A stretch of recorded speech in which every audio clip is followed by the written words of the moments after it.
ಸಮಸ್ತ ಕನ್ನಡಿಗರು, ಸಿನಿಮಾ ಪ್ರೇಕ್ಷಕರು ಹಾಗೂ ಕಲಾಭಿಮಾನಿಗಳಿಗೆ ಈ ನಿಮ್ಮ ಪ್ರೀತಿಯ ಗೆಳೆಯ ಮಾಡುವ ನಮಸ್ಕಾರಗಳು.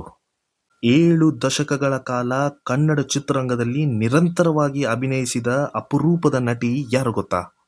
ಅವರು ಮೈಸೂರು ನರಸಿಂಚಾರ್ ಲಕ್ಷ್ಮೀದೇವಿಯವರು. ಹುಟ್ಟಿದ್ದು 14 ಏಪ್ರಿಲ್ 1934, ಚಿಕ್ಕಬಳ್ಳಾಪುರ ಜಿಲ್ಲೆಯ ಚಿಂತಾಮಣಿಯಲ್ಲಿ. ಇವರು ಬಾಲ್ಯದಿಂದಲೇ ನಟನೆ ಮತ್ತು ಸಂಗೀತದ ಮೇಲೆ ಅಪಾರ ಆಸಕ್ತಿ ಬೆಳೆಸಿಕೊಂಡಿದ್ದರು.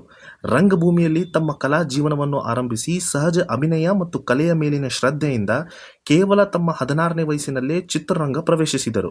1952ರಲ್ಲಿ ತೆರೆಕಂಡ ಬಿ. ವಿಜಯವರ ನಿರ್ದೇಶನದಲ್ಲಿ ಮೂಡಿಬಂದ ಶ್ರೀನಿವಾಸ ಕಲ್ಯಾಣ ಚಿತ್ರದಿಂದ ಕನ್ನಡ ಚಿತ್ರ ಪ್ರಯಾಣವನ್ನು ಆರಂಭಿಸಿದರು.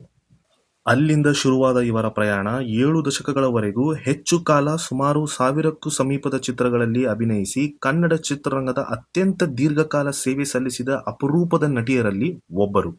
ಡಾಕ್ಟರ್ ರಾಜ್ಕುಮಾರ್, ಉದಯ್ ಕುಮಾರ್, ಕಲ್ಯಾಣ್ ಕುಮಾರ್, ಡಾಕ್ಟರ್ ವಿಷ್ಣುವರ್ಧನ್, ಅನಂತ್ ನಾಗ್, ಅಂಬರೀಶ್, ರವಿಚಂದ್ರನ್, ರಮೇಶ್ ಅರವಿಂದ್, ಶಿವರಾಜ್ ಕುಮಾರ್, ದರ್ಶನ್, ಪುನೀತ್, ಸುದೀಪ್ ಹಾಗೂ ಯಶ್ ವರೆಗೂ 4 ತಲೆಮಾರಿನ ನಟರೊಂದಿಗೆ ತೆರೆ ಹಂಚಿಕೊಂಡ ಮಹಾನ್ ನಟಿ ಎಂ.ಎನ್. ಲಕ್ಷ್ಮೀದೇವಿಯವರು.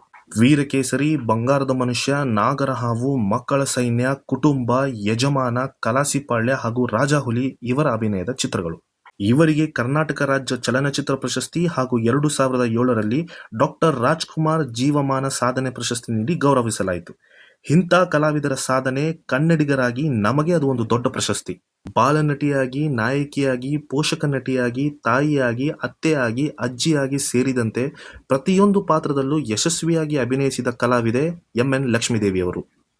7 ದಶಕಗಳ ಕಾಲ ಕನ್ನಡ ಚಿತ್ರರಂಗ ಸೇವೆ ಸಲ್ಲಿಸಿ ಇಂದಿಗೂ ಸಕ್ರಿಯವಾಗಿರುವ ಜೀವಂತ ದಂತಕಥೆ ಎಂ.ಎನ್. ಲಕ್ಷ್ಮೀದೇವಿಯವರು. ಧನ್ಯವಾದಗಳು.